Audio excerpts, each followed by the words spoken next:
This is the true story of a remote Pacific island, where paradise became a place of fear.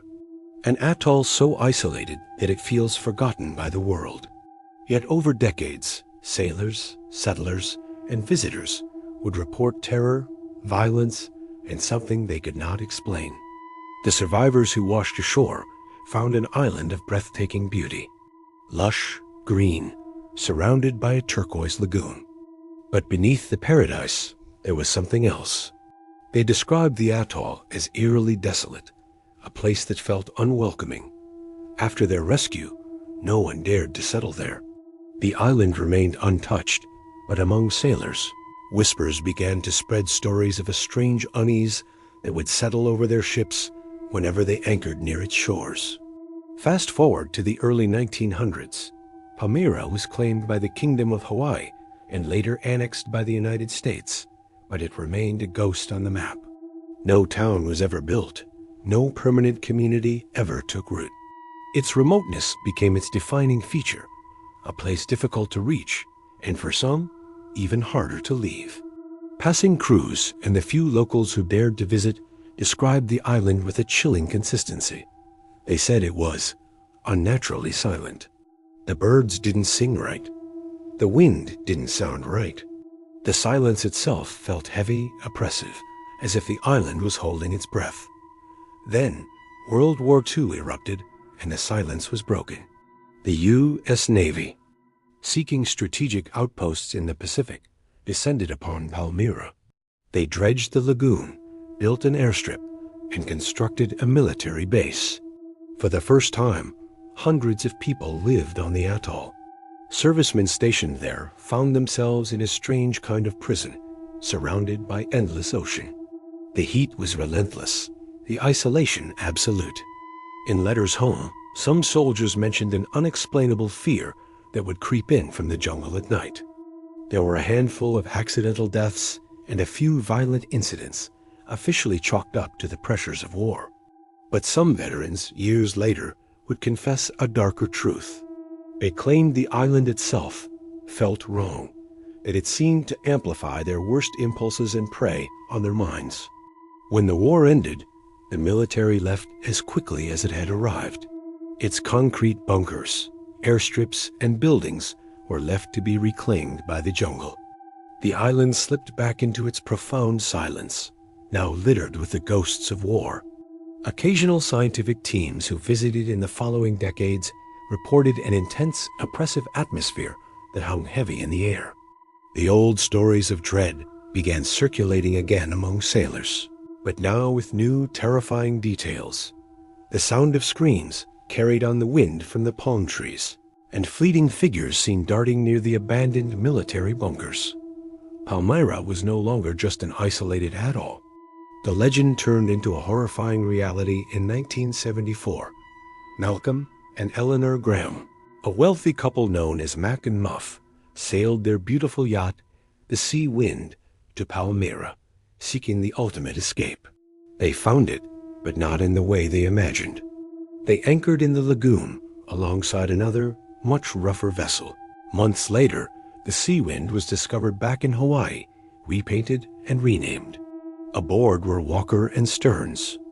They claimed the Grahams had simply sailed away, leaving the island before them.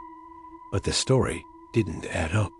The investigation was long and arduous.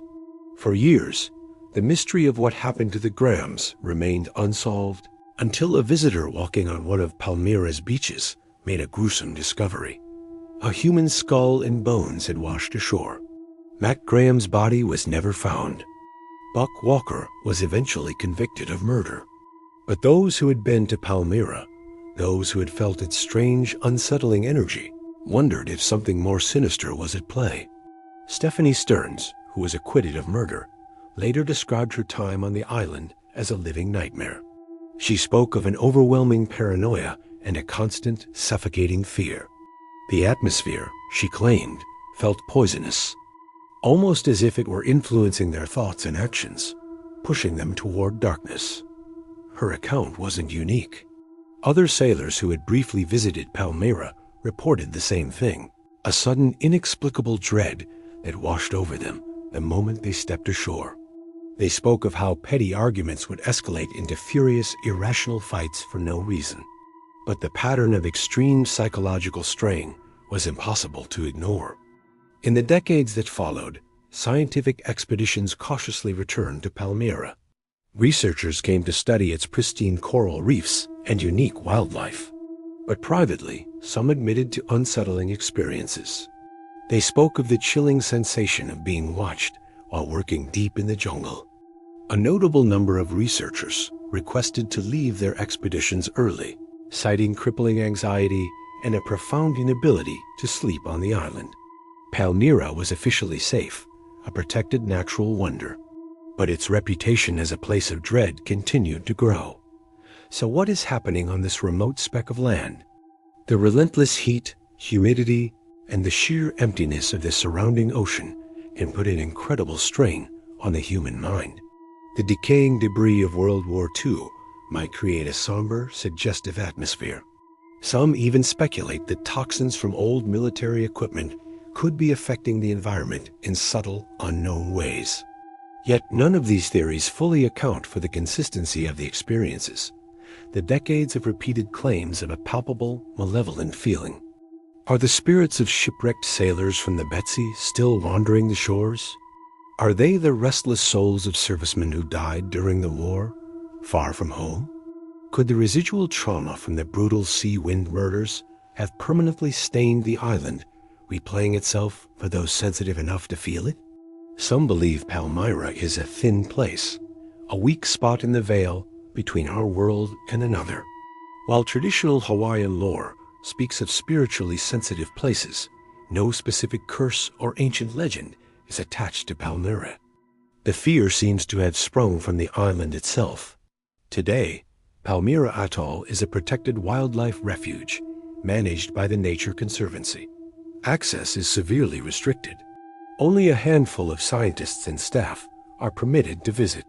Those who go describe an island of stunning, almost unreal beauty. They also describe its profound, deep silence. But the pattern of fear, a thread woven through 2 centuries of its history, persists. An island of coral and palms, a handful of documented deaths, a brutal double murder, and decades of whispered dread. Or does something else linger there forgotten? Because in the middle of the vast Pacific Ocean, when the fear takes hold, there is nowhere to run.